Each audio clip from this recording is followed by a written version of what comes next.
اعوذ باللہ من الشیطان الرجیم بسم اللہ الرحمن الرحیم۔ ناظرین و سامعین السلام علیکم۔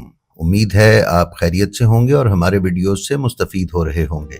ناظرین، اللہ تعالیٰ نے امام حسین علیہ السلام کو بے مثال اور بے شمار درجات سے نوازا ہے، یہاں تک کہ امام حسین علیہ السلام کی تربت اقدس کی مٹی کو خاک شفا اور لا علاج بیماریوں کا علاج قرار دیا ہے۔ ہم میں سے اکثر کے گھروں میں خاک شفا موجود رہتی ہے۔ ہمیں امام کی تربت کی خاک شفا حاصل کرنے کا اشتیاق بھی رہتا ہے، اور اکثر زیارات پر جانے والے اپنے عزیز و اقارب سے ہم یہ فرمائش کرتے ہیں کہ وہاں سے خاک شفا ضرور لے کر آنا۔ لیکن ناظرین، اکثر ہم نے یہ مشاہدہ کیا ہے کہ ہمارے گھروں میں رکھی ہوئی خاک شفا جب ہم کسی مصیبت یا بیماری میں استعمال کرتے ہیں تو ہمیں وہ نتائج حاصل نہیں ہوتے جن کی ہم توقع کر رہے ہوتے ہیں، حالانکہ اکثر یہ خاک شفا اصلی اور امام کی تربت سے بھی حاصل کی گئی ہوتی ہے۔ اس سلسلے میں ایک بہت اہم نقطہ امام محمد باقر علیہ السلام نے ہمیں تعلیم کیا ہے، جسے ہم لوگ عموماً نظر انداز کر دیتے ہیں۔ ہماری آج کی ویڈیو آپ کو آگاہ کرے گی کہ خاک شفا کی برکات اور تاثیر کو کس طرح محفوظ کیا جائے کہ یہ بوقت ضرورت ہمیں مطلوبہ نتائج فراہم کر سکے۔ تو آئیے چلتے ہیں اپنی آج کی ویڈیو پر۔ ناظرین، شیخ مفید کے استاد ابن کولوہ کامل الزیارات میں محمد بن مسلم سے روایت کرتے ہیں کہ انہوں نے فرمایا، میں مدینہ گیا اور وہاں بیمار ہو گیا۔ حضرت امام محمد باقر علیہ السلام نے اپنے غلام کے ہاتھ ایک گلاس پانی رومال سے ڈھانپ کر میری طرف بھیجا اور کہا، اسے پی لو، اور غلام کو حکم دیا کہ جب تک وہ اسے پی نہ لیں واپس نہ آنا۔ محمد بن مسلم کہتے ہیں کہ جب میں نے اسے پیا تو وہ ٹھنڈا شربت کی مانند انتہائی خوش مزہ تھا اور اس سے مشک کی خوشبو آ رہی تھی۔ پھر غلام نے محمد بن مسلم کو امام کا پیغام دیا کہ جب یہ پی لو تو میرے پاس آ جاؤ۔ محمد بن مسلم کہتے ہیں کہ مجھے بہت تعجب ہوا کہ جیسے مجھے بیماری سے افاقہ ہو گیا ہو۔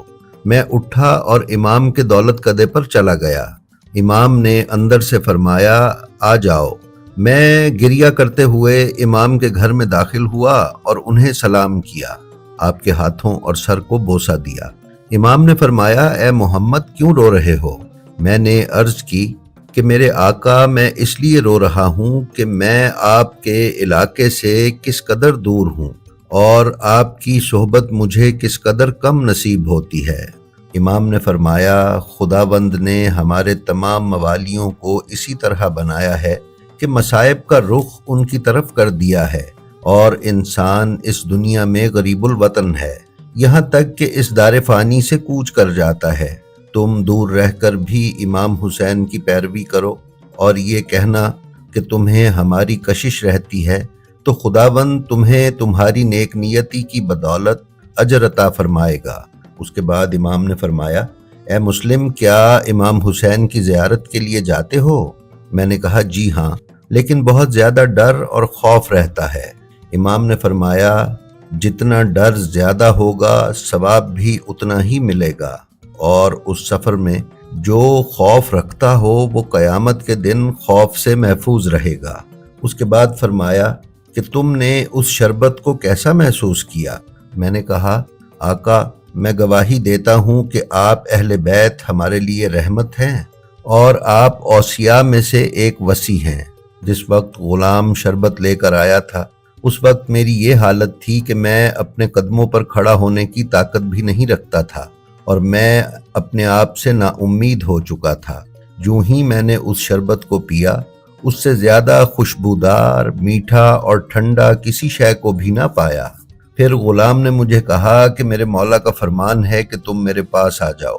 تو میں نے دل میں خیال کیا کہ میں اسی حال میں جاؤں گا چاہے میری جان ہی کیوں نہ چلی جائے۔ لیکن جب میں اٹھا اور میں نے چلنا شروع کیا تو مجھے معلوم ہوا کہ میں ہر طرح کی بیماری سے آزاد ہو چکا تھا۔